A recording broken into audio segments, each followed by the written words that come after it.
Hey everyone, wanted to talk about a new belt I've been running for about the past month now, a little bit over it. This is the HSGI Slim-Grip. So let's start talking about it. So here's the Slim-Grip belt as I have it set up. So I suppose a good point to start is why I purchased this. I purchased this to replace a really old Condor belt I have because this one surprisingly actually held up pretty well. I've had this close to a decade now, and the biggest problem I had with it was I've recently got a plate carrier, and this is just a little too wide to where it was kind of causing some issues. In the past, it caused some issues with some of my vests and chest rigs as well. So I wanted to replace that. That was the biggest reason, but however, there was another reason, and that is the belt itself would always slip down. As you can see, it's a little bit padded, but there's nothing really gripping onto you. Maybe this a little bit, but it doesn't have much grip to it at all. And that is the biggest reason why I bought the Slim-Grip. Now you do have a Sure grip as well, and that's just a wider one, as you might imagine. This is the slimmer one, which is something I wanted. And what makes it a grip type of belt is if you look here at the inside, it's lined with this sort of, well, not even sort of, but a neoprene type of material. And it's pretty well padded, and also this is very rubbery. It really wants to grab on to whatever it's sitting against. In the case of a belt, of course, it's going to hopefully stick pretty well to your body, because the old belt I had did have a pretty good tendency to slide down. And starting on that, unfortunately, as you can see, I do have suspenders on here. Unfortunately, this isn't enough grip. I noticed when I'm hiking, I did notice that it rode down significantly slower than this Condor belt, but it still rode down, and I found I would have to be pulling it up every so often. So personally, I run SSO SIB suspenders. These are really nice and wide suspender while also being really thin, you can see here, so it doesn't interfere at all with a plate carrier. And I've done a video specifically on these as well, which I'll throw up on the screen right now. Which, in kind of a roundabout way, actually brings me to my next point. You have a few different variations of this Slim-Grip belt, as well as the Sure Grip belt. You have a laser cut version, which is laser cut molle. If I can find an empty section here, you can see. But then you have the regular version, like I have, and you just have regular molle right there. Now, from the photos on HSGI's website, they don't actually have, which I find pretty weird, they don't actually have suspender loops on their laser cut versions, which is why I chose this version instead, which actually poses its own unique problem. The laser cut version actually has a little bit more molle that you can get through. However, if you look on this, you have two rows. However, they are right next to each other. So in effect, when you're actually threading things through here, you only have one usable row of molle. What that's going to do is it's going to make things pretty floppy if you have anything too big. I don't have too much that's too big. I mean, this dump pouch is big. It's not really an issue, though. The magazine pouch has a little bit of wobble to it. And this butt pack, which I am going to probably replace if I can find something. I just want something a little bit smaller. But you can see this in particular has a bit of an issue with wiggling around quite a bit. It's a rather large butt pack, and does have some of an issue with that.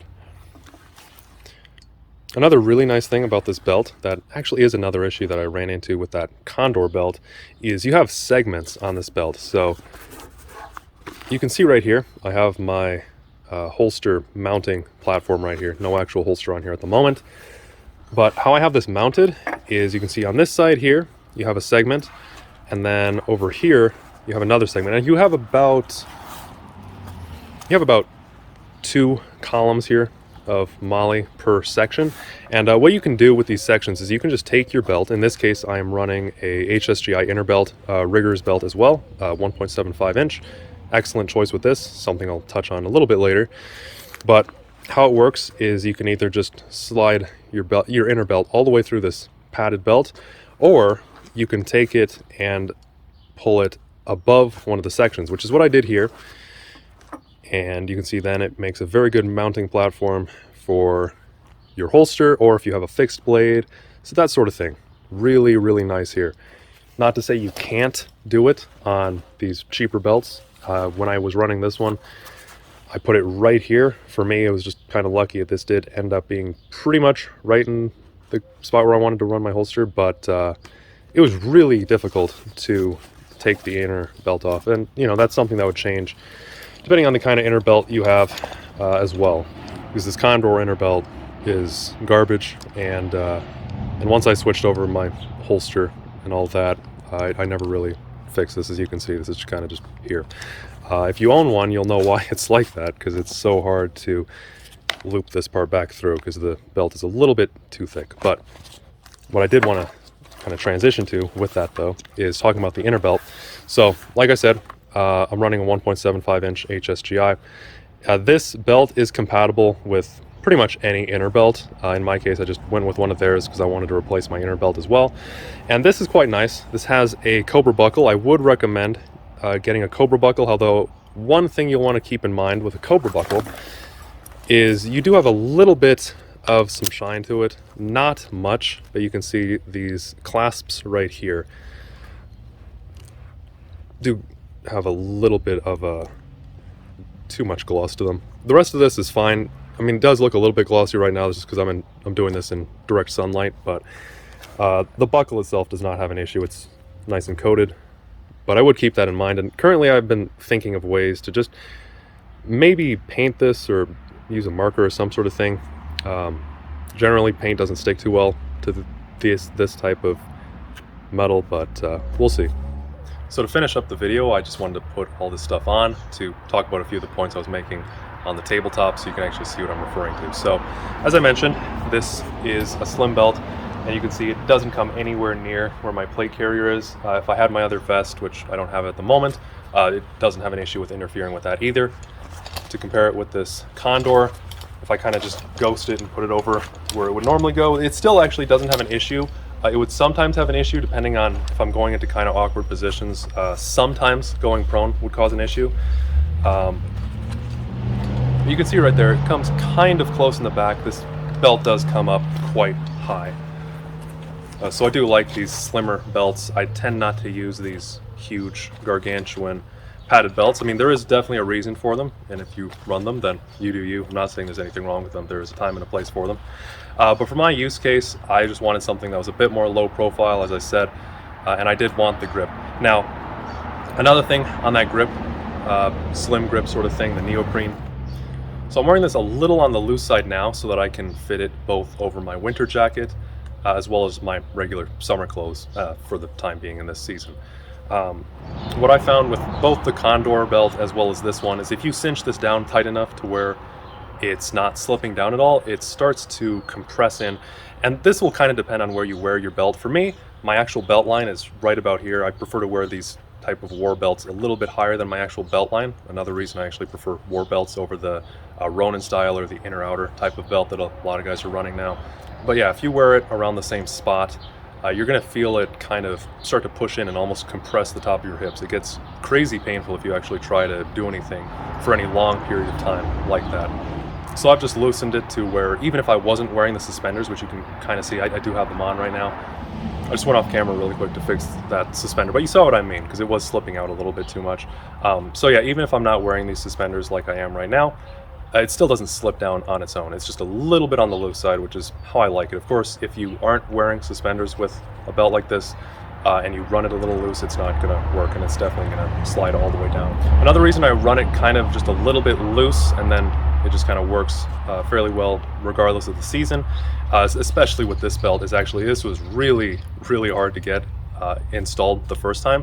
Now, that's not something you'll pretty much ever have to do again after you get it set up. You'll just need to kind of initially think about where you're going to set things up, like your holster and all of that.